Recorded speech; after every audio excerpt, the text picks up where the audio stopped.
आंदोलन जरूर इस्तीफे की मांग कर रहा है धर्मेंद्र प्रधान से, लेकिन सत्ता के नशे में चूर उस लोगों को ये बताना चाहता है कि जिस सिंहासन पे बैठे वो जनता ने बैठाया, चाहेगी तो उखाड़ फेंकेगी वो सिंहासन। 10 सालों में 89 पेपर लीक, लगातार सालाना 13,000 छात्रों की संस्थागत मृत्यु की है सरकार ने। तो धर्मेंद्र प्रधान लोकतांत्रिक रूप से संविधान के तर्ज पर लड़ रहे लोगों को दहशतगर्द नहीं कहते। अगर फर्क नहीं पड़ता तो गोदी मीडिया के पत्रकारों को भेजकर ये नहीं चलवाते कि मुट्ठी भर लोग हैं, जबकि यहाँ का जन सैलाब आप देख के भाजपा के नेशनल प्रेसिडेंट को ये बात बोलनी पड़ती है कि ये तो वायरस है, इनसे एबीवीपी के या भाजपा के कार्यकर्ता निपट। नमस्ते, मैं पल्लवी हूँ, जंतर मंतर पर हूँ, मेरे साथ अंजलि हैं। अंजलि, ये प्रोटेस्ट किसी ने सोचा नहीं था कि इतना लंबा खींचेगा, कि देश के जो यूथ हैं उनको 11 दिन 10 दिन जो है ऐसे बैठना पड़ेगा। तो अभी क्या लगता है कितना लंबा और खींचने वाला है अंजलि? देखिए, 11 दिन तो ये है जो अनिश्चितकालीन धरने का दिन है। आज तीसरा दिन भूख हड़ताल का है। और अगर हम एक तरह से व्यापक रूप से देखें तो पिछले 10 सालों का गुस्सा उभर के निकल रहा है देश भर में। हमने लगातार देखा कि 10 सालों में 89 पेपर लीक, लगातार सालाना 13,000 छात्रों की संस्थागत मृत्यु की है सरकार ने। पिछले 37 दिनों में 22 साथियों की जान खा गई है सरकार। आप लगातार देखें तो सीबीएसई की परीक्षा से लेकर नीट हो, जेईई एडवांस हो, वहाँ पे डाटा लीक हो जाता है, सीयूईटी यूजी हो, पीजी हो। अभी 2 दिन के अंदर हम जब बैठे हुए उसके बाद से महाराष्ट्र में टीईटी का पेपर और कल राजस्थान में पैरामेडिकल का पेपर लीक हो जाता है। तो ये बात तो बहुत स्पष्ट है। एनडीए को 17-18 में जब लाया जाता है तो एक संस्थागत रूप से ये सुनिश्चित किया जाता है कि धांधलीबाजी और बेहतर रूप से हो पाए। इसीलिए कहीं पे जालाराम ट्रस्ट से लेकर कहीं हजारीबाग का स्कूल से लेकर कहीं नालंदा का संजीव मुखिया जब पकड़ा जाता है, सबके लिंक भाजपा से निकलते हैं। कोई भाजपा युवा मोर्चा का कार्यकर्ता है, कोई एनडीए गठबंधन में उसकी बीवी वहां से चुनाव लड़ती है। इसीलिए इन लोगों को संरक्षण दिया जाता है। और पिछले 10 सालों में सरकार जो सत्ता में काबिज है उसको लगता है, उसको ये घमंड हो गया है कि वो कुछ भी कर देगी और कोई उनकी कुर्सी को हिला नहीं सकता। आपके भी टीम के बहुत सारे यूथ जो हैं वो खाना छोड़कर जो है इस प्रोटेस्ट में जान डालने की कोशिश कर रहे हैं। लेकिन अंजलि, ये प्रोटेस्ट दबाव नहीं बना पा रहा है, लग रहा है सरकार पे। मतलब आप देखिए कि ये प्रोटेस्ट जब से चल रहा है, एकदम अपने पीक पर चल रहा है, तभी 2 पेपर लीक हो गए। अभी आज ही अब बता रही है राजस्थान जयपुर का पेपर, तो ये जो पैरामेडिकल वाला, तो मतलब इस प्रोटेस्ट के बाद भी सरकार नहीं जग रही है ना? नहीं, मुझे इसका विपरीत लगता है। सरकार को बहुत ज्यादा डर लग रहा है।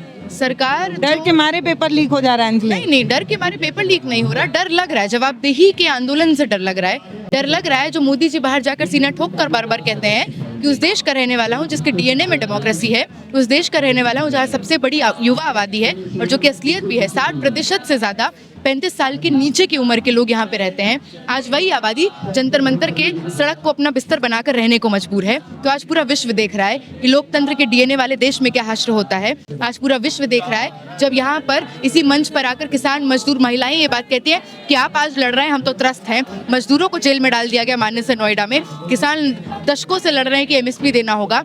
किसी कुलदीप सेंगर से लेकर ब्रिजभूषण से लेकर प्रज्वल रवन्ना को जब ये सरकार संरक्षण देती है तो खुलेआम कहती है कि महिलाओं की इज्जत की धज्जियां उड़ाई जाएगी, उनको महफूज नहीं रहने दिया जाएगा।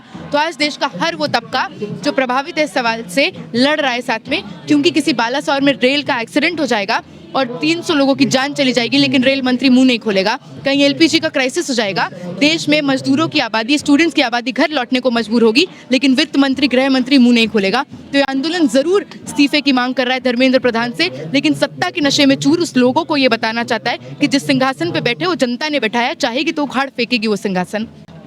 तो अंजलि, मैं इस प्रोटेस्ट को काफ़ी लंबे समय से, जब से ये चल रहा है तब से ऑफिस से कवर कर रही थी, अभी 4 दिन से ग्राउंड पे कवर कर रही हूँ। मैंने देखा है कि ये जो प्रोटेस्ट है इससे यूथ बहुत जुड़ाव महसूस कर रहा है। लेकिन अंजलि, आप लोग भी इस प्रोटेस्ट में पहले दिन से हैं। एक सवाल है जो थोड़ा तीखा है, मैं समझना चाह रही हूँ आप इसका जवाब कैसे देंगी।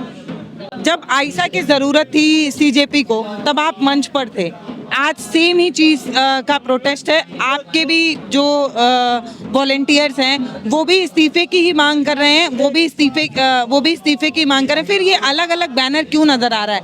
आप इधर टेंट डाल के जो है वो भूख हड़ताल कर रहे हैं, उधर मैं देखिए एक लड़का छत्तीसगढ़ से आया वो अलग भूख हड़ताल कर रहा है, ऐसा क्यों? अलग नहीं कर रहे हैं। ये जंतर मंतर का पूरा ये प्रांगण है जहाँ पर ये आंदोलन चल रहा है।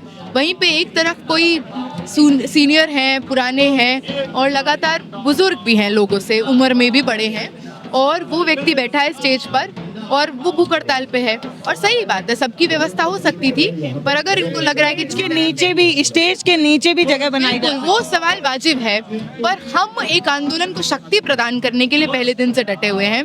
वो जो लोग वहाँ पर आज ये जवाब दिया जाता है अंजलि कि क्योंकि आपकी पार्टी पॉलिटिकल पार्टी से कहीं ना कहीं जुड़ाव रखती है, हम बैनर नहीं लेना चाहते, सीजेपी पर कोई मोहर नहीं चाहते। तो जब आप पहले दिन खुद इनवाइट करते हैं तब भी तो पता था ना कि आयशा कोई पॉलिटिकल पार्टी से जुड़ाव है या पॉलिटिकल यूथ जो पॉलिटिकल जुड़ाव रखते हैं, पॉलिटिकल सोच रखते हैं, तब आपको आपत्ति नहीं थी, आज आपत्ति है। मुझे नहीं लगता आपत्ति है, क्योंकि एक साझा लड़ाई है। हम तो इस मंच से, हम हो या वो लोग हों, सीजेपी के लोग हों, हम लगातार लड़ाई तो साझा है अंजलि, लेकिन ये जो टेंट है वो अलग अलग है।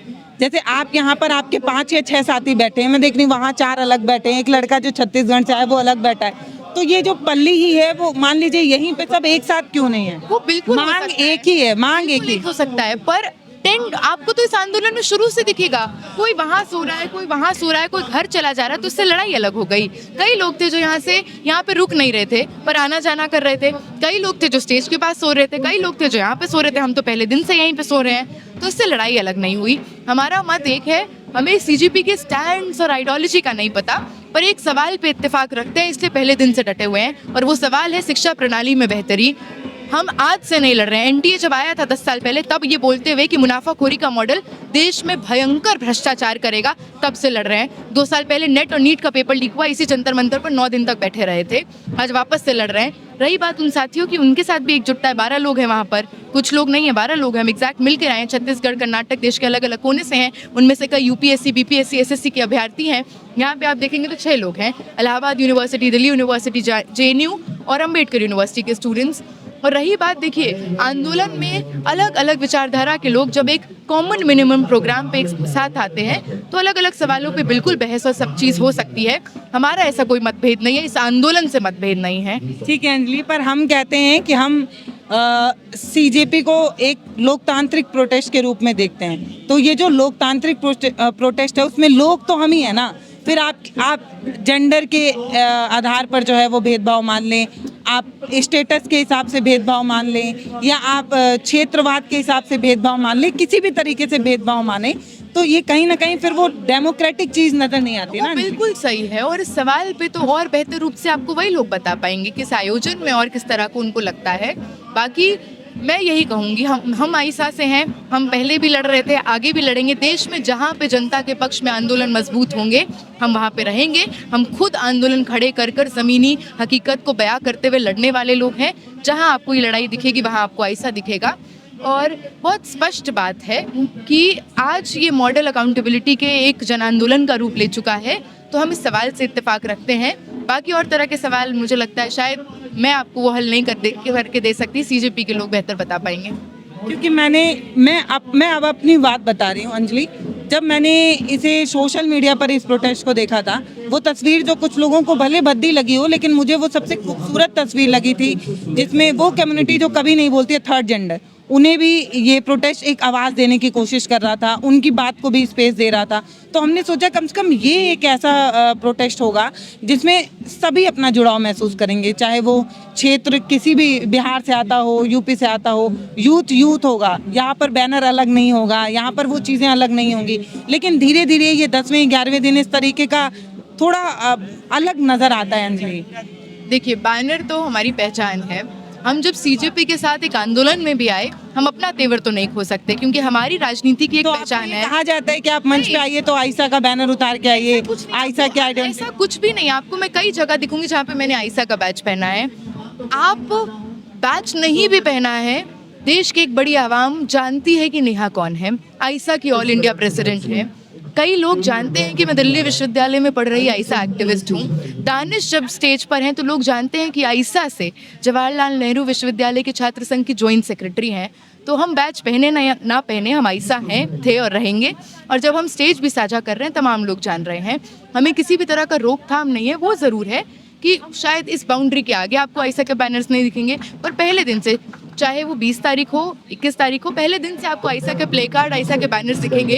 ये बैनर्स ज़्यादा इसलिए हैं क्योंकि भूख हड़ताल अब शुरू हुई है ना, भूख हड़ताल के बैनर्स हैं, वरना पहले से आइसा के बैनर्स रहे हैं, चाहे वो प्ले कार्ड हो, चाहे वो नहीं, मैं ये नहीं कह रही हूँ कि आपने बैनर नहीं लगाए हैं, मैं कह रही हूँ आपने लगाए हैं, लेकिन ये जो अलग, ये जो जैसे एक हम यूनिटी की बात करते हैं, यूनिटी है। अंजलि लकड़ी एक साथ बंदी होती है तो उसमें ज्यादा ताकत होती है। लकड़ी एक साथ ही बंधी है, इसीलिए जन आंदोलन है। टुकड़ों में बटा होता और अलग थलग हो रहा होता तो यहाँ पे ये लोग नहीं होते।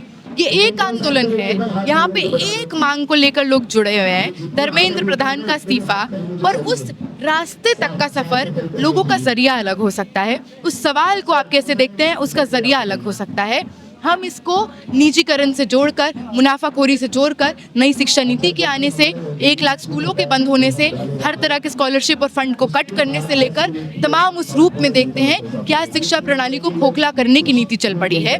तो इसलिए हमारे प्ले कार्ड और हमारे बैनर इसलिए ज़रूरी है कि आइसा को लगता है, हम लगातार ये बात कहते रहे कि Dharmendra Pradhan, NTA, धांधलेबाजी, paper leak, corruption, ये सब सिम्टम है, बड़ी बीमारी भाजपा RSS है। तो प्ले कार्ड इसलिए ज़रूरी है कि आप जब इस आंदोलन में जुड़े, आप इस सवाल को कैसे देखते हैं। वो किसी तरह का विभाजन नहीं है, वो किसी तरह का यूनिटी में बिखराव नहीं है। आपको पहले दिन से यहाँ पे जो तमाम और लेफ्ट संगठन है, डेमोक्रेटिक संगठन है, आपको ASAP से लेकर SFI से लेकर आइसा से लेकर सबके बैनर्स दिखेंगे। वो इसलिए ज़रूरी है कि अलग अलग घटक दल बनकर एक आंदोलन का निर्माण करते हैं, और वो घटक दल इस सवाल को कैसे देखते हैं वो बात आगे रखना ज़रूरी है। तो अंजलि, ये प्रोटेस्ट अब बढ़ते ही जा रहा है, दिन इसमें बढ़ते ही जा रहे हैं। ये जो भूख हड़ताल है, ये कोई पता नहीं इसको आप कैसे देखती हैं, पर मेरा ये मानना है कि इस तरीके का प्रोटेस्ट नहीं होना चाहिए, क्योंकि एक जो शरीर है उसकी अपनी कुछ मांगे होती हैं, कुछ नीड्स होती हैं, और जब आप उसको दांव पर लगाते हैं तो अपनी ज़िंदगी दांव पर लगाते हैं। और आपको ये भी पता है कि जो सामने है उनका एक हीट सोच है, एक उनकी आइडियोलॉजी अलग है। उनको लगता है कि आज आप शिक्षा मंत्री का इस्तीफा मांग रहे हैं, कल रेल मंत्री का मांगेंगे, तो वो झुक नहीं रहे हैं। तो ये प्रोटेस्ट कब तक चलेगा? आपने मुझसे पूछा ना अभी कुछ देर पहले, डर नहीं है, और सवाल तो हल नहीं हो रहा, और मैंने कहा था डर है।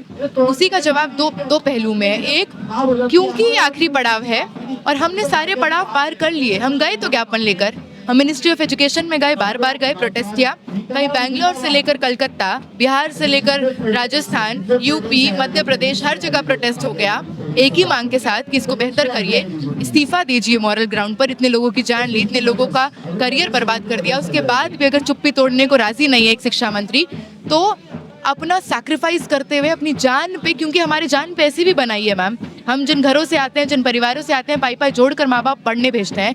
मैं जिस जगह से आती हूँ, कितनी महिलाएं आ पाती हैं, कितने लोग आ पाते हैं, तो हम जब आते हैं तो आने वाली पीढ़ियों की लड़ाई का जिम्मेदारी अपने कंधों पर लेकर आते हैं। मैं आज दिल्ली विश्वविद्यालय में पढ़ ली, लेकिन जिस तरह से मुनाफाखोरी का मॉडल चल रहा है, कि कोई और किसान परिवार का व्यक्ति आके पढ़ पाएगा? नहीं पढ़ पाएगा। लगातार जो सुसाइड्स हुए, प्रदीप से लेकर उमेश से लेकर रिंजू से लेकर तमाम लोग ये बात की गवाही देते हैं कि ऐसे परिवारों से आते थे, कर्जा लेकर माँ बाप ने उनको नीट, डॉक्टर, तमाम लोगों की तमाम चीज़ों की तैयारी के लिए भेजा, ज़मीन बेच दी, कुछ नहीं बचा। 1 साल का मतलब, 1 साल पेपर लीक और 1 साल बर्बाद का मतलब पूरी जमा पूंजी बर्बाद, पूरा फ्यूचर बर्बाद। मेंटल हरासमेंट है पूरी तरह से, साइकोलॉजिकल वॉरफेयर आप छेड़ चुके हैं स्टूडेंट्स के दिमाग पर। तो जब कुछ चारा ही नहीं बचा तो और क्या करें। रही बात दूसरी कि सरकार को फ़र्क नहीं पड़ता, ये ज़रूर है, इस सरकार ने इस साल में ये दिखाया है, पर अगर फ़र्क नहीं पड़ता तो धर्मेंद्र प्रधान लोकतांत्रिक रूप से संविधान के तर्ज पर लड़ रहे लोगों को दहशतगर्द नहीं कहते। अगर फर्क नहीं पड़ता तो गोदी मीडिया के पत्रकारों को भेजकर ये नहीं चलवाते कि मुट्ठी भर लोग हैं, जबकि यहाँ का जन सैलाब आप देख के आप मान जाएंगे कि शाम होने के बाद माँ बाप अपने घर जाने की जगह दफ्तर से डायरेक्ट यहाँ पे आते हैं, क्योंकि उनको पता है आज नहीं लड़े तो उनके बच्चों का फ्यूचर नीलाम कर दिया जाएगा। देश के कोने कोने से, मध्य प्रदेश से लेकर तमिलनाडु से लेकर बिहार, यूपी, झारखंड, हर जगह से लोग यहाँ पर मौजूद हैं। तो ये उनका डर है जो आरएसएस के चाटुकारों को यहाँ पर भेजकर जनता को प्रोवोक करने की कोशिश करते हैं, हर दिन भेजते हैं। गोदी मीडिया के पत्रकार, बजरंग दल, एबीवीपी, आरएसएस के कार्यकर्ता आए हैं। 3 दिन पहले यहाँ पर एक बच्ची के साथ अपने पिता आए, उनका सर फाड़ दिया इन गुंडों ने। तो ऐसा नहीं है कि डर नहीं है, ये बौखलाहट ही है कि भाजपा के नेशनल प्रेसिडेंट को ये बात बोलनी पड़ती है कि ये तो वायरस है, इनसे एबीवीपी के या भाजपा के कार्यकर्ता निपट लेंगे। हमें लगता है कि इनको अनुमान हो गया है कि ये लोग टस से मस नहीं होंगे और कुर्सी का डर सताने लगा है, इसलिए इस तरह के तमाम तंत्रों का इस्तेमाल किया जा रहा है। ठीक है अंजलि, एक सवाल है जो आपका ये जो बैनर है आयशा, इसके और भी जो वॉलंटियर्स हैं देश के अलग अलग कोने पे, वो प्रोटेस्ट करते हैं और हम देखते हैं कि वाटर कैनन और तमाम चीज़ों का इस्तेमाल होता है। आज भी प्रोटेस्ट हो रहे हैं, लेकिन इस प्रोटेस्ट पे क्या ज़्यादा जो है वो सरकार की दया है, या इस प्रोटेस्ट को क्यों जो है वो करने दिया जा रहा है या अनुमति मिल पा रही है? क्योंकि वाटर कैनन अभी भी दिल्ली पुलिस के पास पड़े हैं, लेकिन इस प्रोटेस्ट पे नहीं चल रहे हैं। ये तो बतौर एक लोकतांत्रिक देश हमारे लिए बहुत खतरनाक सवाल है, क्योंकि जब एक देश ये मान ले कि वो प्रोटेस्ट में कुछ लोचा है, कुछ घपला है, जब लाठियां नहीं बरसाई जा रही, जब सर नहीं फोड़े जा रहे, जब वाटर कैनन नहीं चल रहे, क्योंकि देश का संविधान का आर्टिकल 19(1)(a), 19(1)(b) हमको ये अधिकार देता है कि शांतिपूर्ण तरीके से लोकतांत्रिक देश में आप विरोध कर सकते हैं। आप हर तरह से अपने विरोध को जताइए संविधान के तर्ज पर। यहाँ पे ऐसा नहीं है, यहाँ पे ब्लू ऑरेंज वेस्ट में आपको पुलिस के कर्मचारी घूमते हुए दिखेंगे जो दिन रात आपकी तस्वीरें ले रहे हैं कि अच्छा ये लोग हैं जो सरकार के खिलाफ यहाँ पर लड़ रहे हैं। आपको यहीं पे डिटेंशन वैन से लेकर वाटर कैनन की कतार दिख जाएगी। यहाँ पे ड्रोन चलते रहते हैं दिन भर, आपको दिखेगा दिन के कोई ना कोई एक पहर पुलिस, जब शायद हम नोटिस नहीं करते, या हो ही सकता है कि संचालन और स्टेज और तमाम प्रोग्राम में लोग बिजी हैं। आज हुआ ये 4 बजे से 6:30 बजे तक, एकदम बाद में पता चला कि पुलिस ने गेट पर बोलना शुरू कर दिया, अरे प्रोटेस्ट में जा रहे हो, प्रोटेस्ट तो खत्म हो गया, और इतने सारे स्टूडेंट जो आए उनको भेज दिया। पहले दिन जब हम यहाँ पे हमने अनाउंस किया कि अब ये अनिश्चितकालीन रूप लेगा, यहाँ पे सीआरपीएफ से लेकर पुलिस डंडों के साथ खड़ी थी, यहाँ की लाइट्स ऑफ कर दी गई। आप लगातार यहाँ की हालत देखेंगे, यहाँ के वॉशरूम की हालत ऐसी है कि आप इस्तेमाल नहीं कर सकते। हम वो लोग हैं जो यहीं पे रह रहे हैं, हम कहाँ जाएं वॉशरूम यूज़ करने, नहाने कहाँ जाएं? तो इंटिमिडेशन खाली लाठी और मार नहीं होती, इंटिमिडेशन साइकोलॉजिकल भी है। इंटिमिडेशन ये भी है कि एक आबादी जो शायद ज़िंदगी में पहली बार प्रोटेस्ट करने आ रही है, उससे पुलिस अगर उसकी फ़ोटो उतार रही है तो शायद वो इतना डरेगा कि वो दोबारा नहीं आएगा। उसको गेट पे जब पुलिस रोक कर कहती है कि प्रोटेस्ट खत्म हो गया, वापस जाओ, क्या उसमें हिम्मत भी है कि वो कहीं कह रहे हमें संविधान के दम पे हम प्रोटेस्ट करेंगे? तो हर तरह की कोशिश हो रही है, लेकिन उसी के साथ ही बात कहूँगी कि ये कोई खैरात नहीं है सरकार अगर इस प्रोटेस्ट को होने दे रही है। सरकार ने जिसकी और प्रोटेस्ट पे दमन किया उसको हम कंडेम करते हैं। हमारे साथ खुद हुआ, मिनिस्ट्री ऑफ एजुकेशन पे प्रोटेस्ट करने जाते हैं तो कापासेरा स्टेशन फेंक दिया जाता है मार मार कर। तो जिस प्रोटेस्ट पे दमन नहीं हो रहा उसको शंका से देखने की जरूरत नहीं है। ये लोकतांत्रिक देश में जरूरत है कि ये मिसाल कायम हो कि हर रूप से हर सवाल पर प्रोटेस्ट को अलाउ किया जाए। एक बात और कही जाती है, पता नहीं मुझे ये सवाल आपसे पुट करना चाहिए या नहीं, लेकिन मेरे जहन में है तो मैं पूछ रही हूँ। कह रहे हैं कि कॉकरोच जनता पार्टी का प्रोटेस्ट सरकार की दया पे इसलिए चल पा रहा है ताकि जो क्योंकि राहुल एक यूथ फेस बन रहे हैं, तो उनका एक कटर है सीजेपी, तो इसीलिए सरकार जो है वो सीजेपी के प्रोटेस्ट को लंबा खींचने दे रही है। अब मुझे ये तो नहीं पता कि अंदर क्या किसके टाइज हैं, और अगर ऐसा है भी तो देश का कोई विपक्ष का नेता जो खुद को सबसे बड़ा विपक्ष कहता है वो क्यों ना करे ऐसे आंदोलन का समर्थन? उसमें क्या गलत है? हम तो चाहेंगे कि देश के जितने गैर भाजपाई, गैर एबीवीपी, गैर आरएसएस फोर्सेस हैं वो साथ में आकर लड़े। नहीं, मैं ये कह रही हूँ सीजेपी को इसलिए फलने फूलने दिया जा रहा है ताकि जो राहुल से यूथ जुड़ रहा है उनको काट दिया जाए, वो यूथ जो है वो अभिजीत को अपना यूथ फेस मान ले। देखिए, अब इस तरह की कॉन्स्पिरेसी थ्योरीज लगातार आती हैं, हमें नहीं पता कल किसका क्या होगा। इस आंदोलन में अगर हम एक ये बात देख रहे हैं कि एक इतनी बड़ी आवाम युवाओं की जुड़ रही है और किसी ऐसे सवाल पर जुड़ रही है जिससे उनके भविष्य का सरोकार है, हम तो इस पे लड़ते रहे हैं। तो लड़ने वाले लोग इस लड़ाई से दूर क्यों रहेंगे? लड़ने वाले लोग, सवाल करने वाले लोग जरूर इस लड़ाई में शामिल होंगे और इसको स्ट्रेंथन करने का काम करेंगे। और ये तमाम कॉन्स्पिरेसी थ्योरीज मुझे नहीं पता सही होंगी कि गलत साबित होंगी, पर आप देखेंगे तो सीजेपी के स्पोक्स पर्सन अगर ये बात कह रहे हैं कि ये पॉलिटिकल पार्टी नहीं है, ये जन आंदोलन है, और ये बात बार बार कह रहे हैं कि किसी 3 लोग, 6 लोग, 7 लोग की लड़ाई नहीं है, एक एक व्यक्ति जो इसमें शामिल है उसकी लड़ाई है, तो मुझे लगता है इसी स्पिरिट से देखने की जरूरत है कि कुछ चंद लोगों और प्रवक्ताओं की लड़ाई नहीं है, देश के हर उस युवा की लड़ाई है जो एक बेहतर कल का सपना देखता है। Thank you Anjali, thank you.